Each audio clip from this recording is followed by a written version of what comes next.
Hi mga besh! Hi mga besh!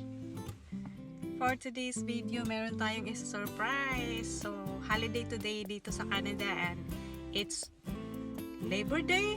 Labor Day, I think. So, araw ng mga laborer like us. Kaya, pupuntahan natin ng isa sa laborer din. Workaholic na friend natin. So,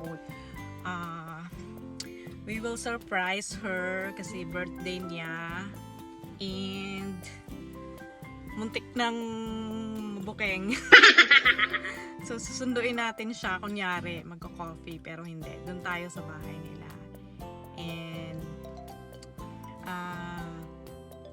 meron akong cake dito na ginawa for her, kung saan na ako nakarating dahil nga ang tagal pa niyang dumating sa bahay niya.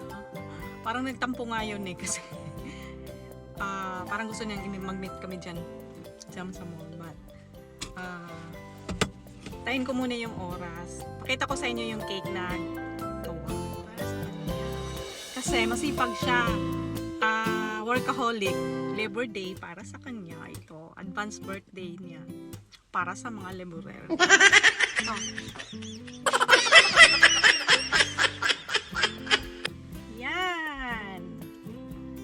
Gawa ko tong cake, chocolate cake. Yan. Para kay Ana. Happy birthday, Ana Liza. Sana ma-surprise ka namin. Ayan, wag kang magtampo ha. Kanina, parang hindi ka na nagre-reply sa text ko. Ayan, ganda. This chocolate cake. Happy birthday! Wish you all the best. And sana ma-surprise ka. Ayun, si Madam Claire nagluto pa ng kanin. Kasi nasa labas na ako, hindi na ako makaluto, Madam Claire. Kaya see you, Annalisa, Diana. And of course, papakita ko sa inyo mga besh kung paano ko ginawa itong cake para kay Ana. So, meron lang tayong mga chocolate at gumawa ako ng mga sako-sako. Parang sako para maisulat ko yung name ni Ana. Then I have all the chocolates and everything. O diba simple lang. Actually hindi muna ako gumagawa ng mga cakes ngayon. So sa mga friends lang muna. So iso-surprise natin si Ana. Oh ito, gumawa ako ng customized cards for Ana. So ako ang gumawa niya. And of course makikita niyo soon kung ano yung gift ko sa kanya. Gawa ko din. O lahat na lang gawa kasi ang mahal-mahal ng bilihin ngayon. So kailangan mag-isip ka ng something na masaya yung friend mo. Pero actually, hindi ko naman alam kung masaya siya nito. Tingnan na lang natin. Kaya mga besh, tara na. Wala kasi siya sa bahay nila. Pero nakapasok kami. Happy birthday to you. Happy birthday to you. Happy birthday.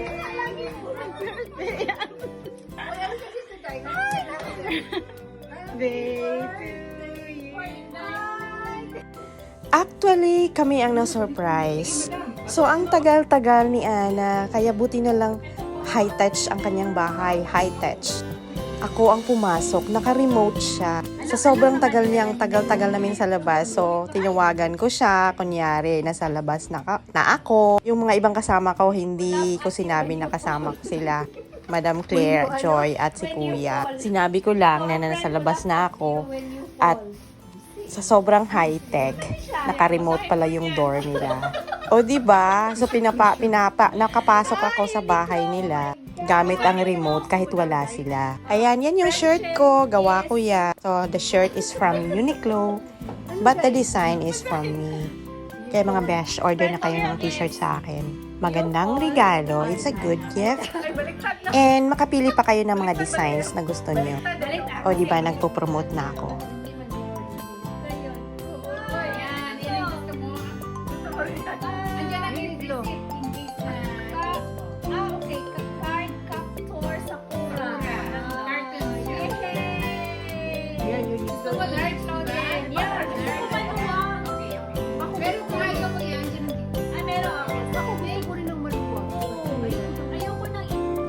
So mga besh, kainan na.